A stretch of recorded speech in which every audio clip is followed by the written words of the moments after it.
I'm very pleased to be joined by Father James Allison, who is the subject of an article in this week's edition of America called Renewing the Tradition by Grant Kaplan. Welcome, Father Allison. Thank you very much indeed, and I'm absolutely honoured to be confused with the subject of Grant's article. Well, you're being modest, but we're talking to you you're in Brazil, correct? I am. This is you're seeing São Paulo, my home and office in São Paulo, yes, in my background. The weather looks better there than here in New York. Well, in terms of your theological interests, maybe we can start with René Girard, who's mentioned near the top of this piece, about how his work has influenced you and kind of guided you throughout your career. Yes, I think that, I think that's right. I mean, ever since I first read Girard in the early 80s, I had the impression of one of those occasions when a book reads you rather than you read a book. And I had the impression of being told a great deal of truth about myself. And, you know, in this world, it's quite rare when someone tells us the truth about ourselves. And it's quite rare when someone tells us the truth in a way that we can actually hear and bear it, because very often people who do tell us the truth we don't want to hear. Mm-hmm. So it was a very, very striking read. And I knew that I had heard something that needed to be followed, and followed. I have been doing over the last, heading on for 30 years now. At a time, you know, when René was still producing. Now he's 90 and no longer writing. But for the last 30 years, he's been writing up until 2007, really. So it's just been fabulous being able to be on the inside of a whole new understanding of how desire works, and from a theological perspective, how grace works, that Girard's thought has opened up. It's the mimetic theory, correct, that he's kind of known for? Yes, that's what I mean. So that's how some people refer to it. Sometimes he himself refers to it as mimetic theory. That's fine. Let's leave it at that. I often refer to it as a mimetic intuition rather than a mimetic theory, because I think that what he has done is he's theorized an intuition. And people who talk about it as a theory tend to immediately buy into, how would you say, too structured a form of thinking, and want it to be an all-englobing, I don't know, something that can sometimes come to seem like what do you call it? What do they put mad people in? Straitjacket. Straitjacket, yeah. Sorry, I'm thinking half in Portuguese. Whereas I think that if you understand it as an extraordinary insight that works out in so many different ways, you're much less likely to get trapped into thinking of it as a sort of ideology. But anyhow, let's call it mimetic theory for one. Now, you're probably most known for, at least recently in your books, and explaining issues of sexuality, investigating same-sex attraction. How is that mimetic theory, the work of René Girard, helped guide your investigations here? Gosh. I guess that one of the things that Girard did for me personally in this was to undo, how would I say, the Freudian presumption that our sex drive is what is the most important drive. Because Girard, it's quite clear that our desire, human desire, which is essentially a good thing, is very easily affected by rivalry, and that rivalry, rather than sex, is the strongest human desire. So imitation, which can then become rival, is the strongest human desire. Now, of course, this can be affected sexually, but I think that the important thing is that the sexual bit comes a bit further down the line. And that means that it's less important. Doesn't mean to say it's unimportant, but it's less important than it's been made out to be. Now, why was that so important to me as a gay man? I think it's because the realization, which is perfectly clear from Girard if you read his works together, that he sees no real difference between how straight people desire and how gay people desire in our capacity to get screwed up by rivalry.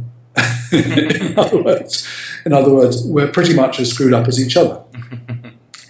And why that was important was because it then led to my being able to ask if you like, the empirical question, which is, okay, the church, for reasons best known to itself, has insisted that gay people are objectively disordered straight people, effectively, not to put too fine a point on it. That's their language. Homosexuality must be considered an objective disorder. Well, if that's true, then it must be true that there is some detectable pathology of desire that's intrinsic to gay people, and therefore not intrinsic to straight people. And one of the things which Girard's understanding of desire has made perfect clear is that this is simply not the case. It becomes possible to see that, yes, we're as screwed up as each other, but our screwed upness is not sex orientation specific, let's say, which means that we're all as much in need of grace, healing, learning how to love, undergoing the humanization of our desire. We're all as much in need of that as anybody else. But that doesn't appear, as far as any of us can see, and Girard would allow this to be made sense of within a Catholic framework. So he allows what the empirical sciences are showing to be made sense of within a Catholic framework. There doesn't appear to be any objective disorder that is intrinsic to gay people. I cannot say how important that is for an awful lot of gay people, the realization that this is not something that you must flourish in spite of, but this is something that you must flourish from. Right. Anyhow, so that's, as you can see, that's why I found this to be a liberating area, because it puts me back in the same mud as everybody else, rather than in a specific sort of mud that's only proper to particularly awful people, namely gay people. Right. And I think that us starting off from the same mud as everyone else is a very... Right. So we're all sinful and we all have our failings, but there isn't any special failings under this understanding specific to people who are gays and lesbians. It's failings we all share as human beings. Yeah. As far as we can tell. If there were, it should be possible to demonstrate, for instance, that by virtue of sexual orientation, you are more likely to be possessive, violent, lacking in generosity, any of the typical things that go along with a pathological state of affairs. Right. And there appears to be no evidence of this. Right. In other words, there is no plausible evidence that we are talking about some sort of intrinsic pathology here. So that's pretty basic according to basic Catholic anthropology. Grace perfects nature. If this is what you are, then your becoming holy is going to becoming that much, much better. Right. Getting a little closer to that goal that we all have. So exactly. Yeah. Well, that's really helpful. Thank you. I think that helps people give people insight into what you're doing in your theological work, which is what the subject of this article is. One other idea. No, that's one. Go ahead. That's one part of it. I want to stress that because, of course, it's an area which gets more publicity than perhaps it merits because of the current arguments in the church. Sure. But in fact, as I thought Grant brought out beautifully, most of what I'm about is recovering basic Christianity. Right. That I insist on also recovering basic Christianity for gay people is comparatively marginal. But why don't you talk about that piece of it, since that is what we're is a big piece of our article. Yeah. Yes, I mean, I think that's, if you like, that's what Girard opened up for me. It's the possibility of beginning to undo some of the really noxious elements of basic Christian understanding that have turned Christianity into a moralism, particularly a moralism that starts off with imagining that what our salvation was a kind of an off-scene, off-stage, backstage act between father and son. Some sort of blood pact between them, by which we were rescued, provided we then behaved properly. And this particular offstage pact took the form of Jesus dying on the cross, thus paying some sort of debt to his Father. thereby buying us freedom from his father's wrath just so long as we behave properly. And therefore, what Christianity is, and now you must behave properly. And supposing we don't, then it's the emotional blackmail of, look how much you caused me to suffer, and you still don't behave properly. I just think how much of that toxic juice runs underneath so many basic understandings of Christianity. Whereas what Gira enabled me to begin to see was how Jesus going to his death, in obedience, if you like the word, to his Father, is an act of completely generous, non-violent love towards us in the midst of our violence. We're the sort of people, as humans, unfortunately, who need to cast somebody out in order to make ourselves feel good. It is not God who needs. God is not a divinity in wrathful need of someone to assuage his violence. That's us. And that God was prepared to do that and say, yes, I know you do this. This is what you do. I'm prepared to overlook it. Now let's play a different game. This is the astounding good news of Christianity. It's the, yes, I know what you do. I don't even, I'm not going to hold it against you. I'm prepared to occupy the very worst space that you create for each other to show you that I love you at your very, very worst. Now, for God's sake, let's play a new game. And it's the, now, for God's sake, let's play a new game that underlies the giving to us of the Holy Spirit, the beginnings of the existence of church, all these other things, the adventure of life in the Spirit, rather than the, I've now saved you, so you now must behave yourselves. And so what I leave you morals. Do you see the difference? Yes, yeah. And it seems to me to be absolutely vital if Christianity is to survive, that we look up with that ancient sense of this extraordinary and unexpected piece of good news. Right. The gratuitousness of it all, yeah. Sorry? The gratuitousness of it all. That it's the gratuity of it all, exactly. That's what it's about. This is someone doing something for us, not someone making demands of us. Right. Any demands that we find ourselves undergoing are way down the line. It's the difference between, it's all the difference between someone, having to take a bunch of flowers to Kim Jong-un because North Korean protocol demands that you take bunches of flowers to the great leader when you present things to him in some ceremony. And someone falling in love with Kim Jong-un because of his wonderful hairstyle, and so taking him a bunch of flowers. But there's all the difference in the world between obligatory party line having to take someone a bunch of flowers. This is not an act of love at all. In a sense, it's an act of cowardice. Right. And the other, falling in love with this improbable hairstyle and taking him a bunch of flowers, is an act of love. This is something entirely different. Well, that's very interesting.